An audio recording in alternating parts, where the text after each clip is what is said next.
EVM पर opposition के तहफ़्फ़ुज़ात क्या हैं और जो कल मामला हुआ उस पर बात करेंगे।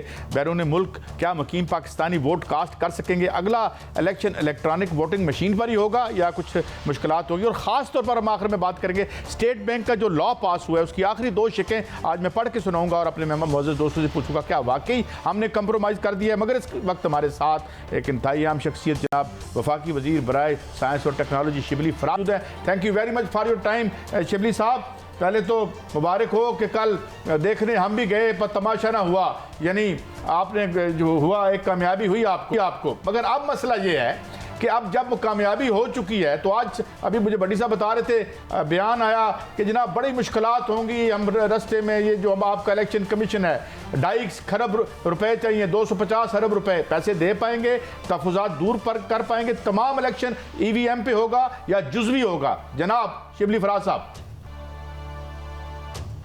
सबसे पहले तो जी बहुत शुक्रिया। बात यह है कि जी जो कल एक तारीखी मौका था हमारे मुल्क में जिसमें कि ये पहली दफ़ा है कि एक पार्टी जो कि तब्दीली का नारा लगा के आई थी और उसने जो जमहूरियत या जो सियासी अमल में जो इलेक्शंस का किरदार होता है और उसका शफाफियत और उसका जो एक क्रेडिबिलिटी का जो फुकदान था हमारे पूरे इलेक्शन प्रोसेस में कितनी दहाइयों से, जिसकी वजह से मुल्क जो है तो हमेशा सियासी गलफशार, अदम इस्तेहकाम और एक मुसलसल पार्लियामेंट के अंदर का माहौल भी, ये सब कुछ जो था इसको एड्रेस करने के लिए ये प्राइम मिनिस्टर साहब ने ये इंस्ट्रक्शंस दी थी जिसमें कि हमारी मिनिस्ट्री ने एक ऐसी मशीन बनाने की सरपरस्ती की जो कि इन सारे जो इलेक्शन के दिन के जो मसाइल हैं उसको हल कर देती है।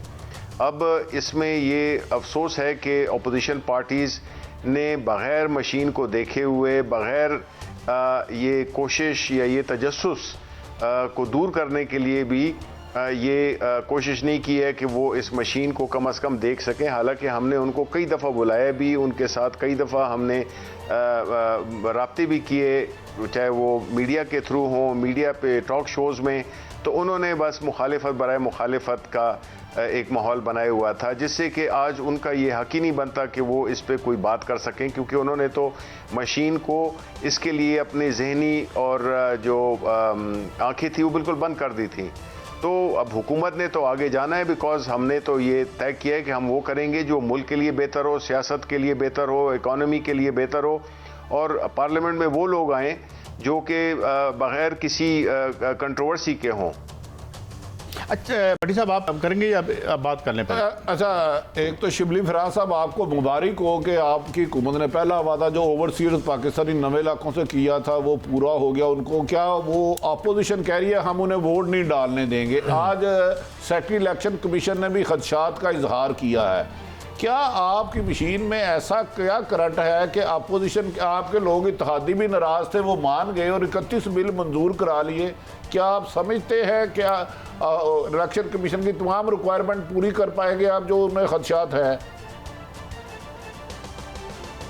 देखें, ये सफ़र कहीं ना कहीं से तो शुरू करना था और कहीं से तो शुरू होना था और कभी ना कभी तो ये होना था, तो क्यों ना इसको किया जाए। अब जो है जो इलेक्शन कमीशन ऑफ पाकिस्तान है, ज़ाहिर है कि अब यहाँ से कानून साजी के बाद उनकी रिस्पॉन्सिबिलिटी शुरू होती है और अब उनका मैंडेट भी आ गया है और उनका डोमेन भी है कि वो किस तरह से तरतीब देते हैं। अभी 2 साल हैं इलेक्शन में और उन्होंने किस तरह किस हिकमत अमली के ज़रिए उन्होंने इस कानून को अमली शक्ल पहनानी है। उसमें चूँकि टाइम अभी 2 साल हैं, तो पहली बात तो ये होगी कि जो पहले भी कानून था 2017 एक्ट, उसमें भी ये गुंजाइश मौजूद थी, लेकिन बदकिस्मती से उस पर अमल नहीं हुआ, और वो था कि पायलट टेस्टिंग के 1 हल्का 2 हल्का जो भी बाई इलेक्शंस होते हैं उसमें इन मशीनों को इस्तेमाल किया जाए।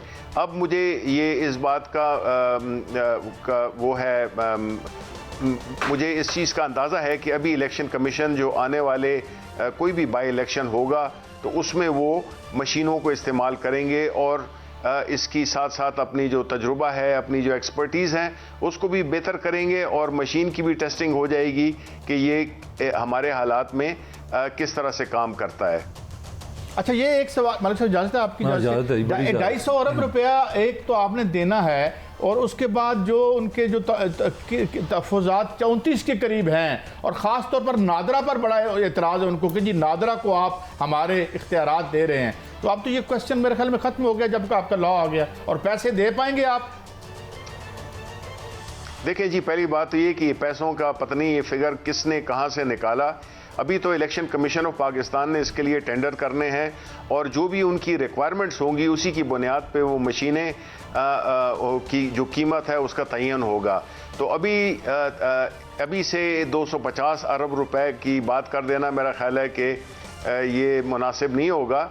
इतने ज़्यादा पैसे नहीं हैं, और इसकी जो एक्चुअल जो इंफॉर्मेशन है वो इलेक्शन कमीशन ऑफ पाकिस्तान जब वो ये तय कर ले अपने RFP यानी कि अपने टेंडर्स, इंटरनेशनल टेंडर्स कर दे, जो फिर जो कोटेशंस आएंगी और फिर वो तादाद जो हमें ज़रूरत है उसके मुताबिक उसकी बजट होगी।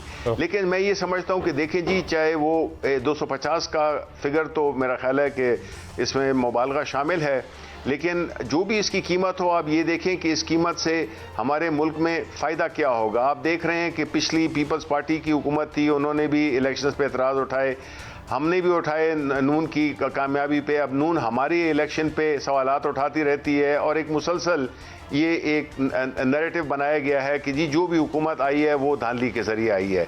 तो अब इससे जो सियासी अदम इस्तेहकाम हमारी मईशत में गैर यकीनी, और इस किस्म की जो पार्लियामेंट में जो इस्तराब रहता है, अवाम में रहता है, उस चीज़ को हमने एड्रेस करना है। तो उसके लिए कोई भी कीमत इस पे आपको नहीं जस्टिफाई कर सकती है कि ये चीज़ ज़रूरी है, और इसके जो फ़वाइद होंगे। मसला ये है कि अभी तक इसके जो फ़वाइद हैं इसको चूँकि बड़े जज्बाती तौर पे या अपनी सियासी उसके मसलहत के तहत इस चीज़ की मुखालिफत की जा रही है।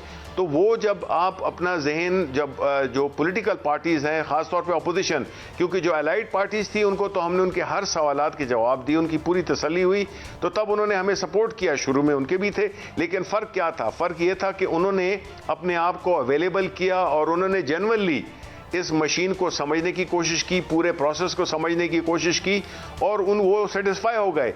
लेकिन वो लोग जो अपोजिशन वाले हैं, जिन्होंने मशीन के करीब तक नहीं गए हैं, और ना उन्होंने इस चीज़ का ना इरादा किया, और बल्कि इरादा ये किया है कि कम वोट में हमने मुखालिफत करनी है, तो ऐसी सूरत हाल में तो फिर आप इस किस्म की अपोजिशन का इंतजार नहीं कर सकते, आपने आगे जाना है। ठीक जी मलिक साहब। शिबली साहब, मेरे ख्याल में जो हुकूमत होती है उसकी जिम्मेदारी होती है कि वो कंसेंसस की तरफ जाए, और ये एक ऐसा सेंसिटिव इशू है कि मेरा नहीं ख्याल कि ये PTI का इशू है या इमरान खान का इशू है, ये शिबली फराज का इशू है। I think this is a issue of Pakistan. मेरा पहले आपसे सवाल ये कि आपने कोशिश की कि अपोजिशन का एतराज़ क्या है, नंबर 1।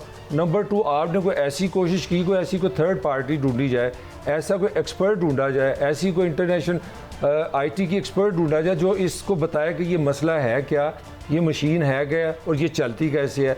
ये दूसरा सवाल है मेरा। तीसरा सवाल मेरा ये है कि आपकी जिम्मेदारी है कि आप हुकूमत हैं और आप अपोजिशन को साथ लेके चलें।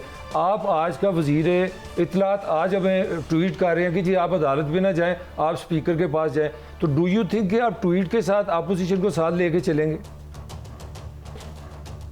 देखिए जी, बड़े तीनों अहम सवाल थे आपके, बड़े अहम सवाल थे। पहली बात कि एज अ हुकूमत, बतौर हुकूमत हमारा काम यही है कि हम कंसेंसस क्रिएट करें, और यही कंसेंसस जब हम इवन अपोजिशन में थे, 2017 का एक्ट जब बन रहा था तो उसमें हमारी पार्टी बशमूल मेरे उसमें हम शामिल थे। उसकी वजह ये थी कि हम सब, हालांकि हम भी उसी पस मंज़र में बात कर रहे थे जिस पस मंज़र में वो बात कर रहे हैं, तो हमने लेकिन अपने आप को अवेलेबल किया। हमने पूरे मेरा ख्याल है कोई 8 महीने लंबी लंबी मीटिंग्स की, हर चीज़ को हमने वो किया, वो हो गया। लेकिन क्या हुआ? लेकिन उसका भी कोई नतीजा पॉजिटिव नहीं आया है। इस सूरत हाल में जो अपोजिशन पार्टीज़ थी उनके लिए प्राइम मिनिस्टर ने फ्लोर ऑफ द हाउस पे कहा कि हम आपके साथ इस सब्जेक्ट पे हम आपके साथ बैठने को तैयार हैं, वो नहीं हुए। उन्होंने पहले दिन से गर्दान डाली कि जी हम तो इसको रिजेक्ट करते हैं, मतलब बग़ैर देखे बग़ैर सुने। और हमने बारहा कोशिश की, मैंने ज़ाती तौर पे भी की, हमारी पार्लियामेंट में हमारे स्पीकर साहब ने भी की, मुख्तलिफ हमारी लीडरशिप के डिफरेंट टीयर्स में हमने अप्रोच किया, लेकिन उन्होंने ये तय किया हुआ था, ये मेरा ख्याल है कि उनकी सियासत का एक किस्म का वो था, एक वाटरलू था, वो बिल्कुल नहीं चाहते थे कि एक ऐसा निज़ाम आए जिसमें कि शफाफियत हो, बिकॉज इन पार्टीज़ ने हमेशा इलेक्शन को मैनेज किया है मुख्तलिफ तरीक़ों से, और जब वो इस मशीन की बारे में खूब जानते हैं, क्योंकि उनके कई कॉलीग्स जो हैं उनकी पार्टी, उनकी अपोजिशन के, वो प्राइवेट तौर पे हमें कहते थे कि जी बिल्कुल ये मशीन ठीक है और ये होना चाहिए, लेकिन जाहिर है कि overall scheme of things opposition में अक्सर इस पुराने सिस्टम की वो बेनिफिशरीज हैं, तो वो नहीं चाहती थी कि ये निज़ाम टूटे और एक नया सिस्टम आए जिसमें कि शफाफियत हो।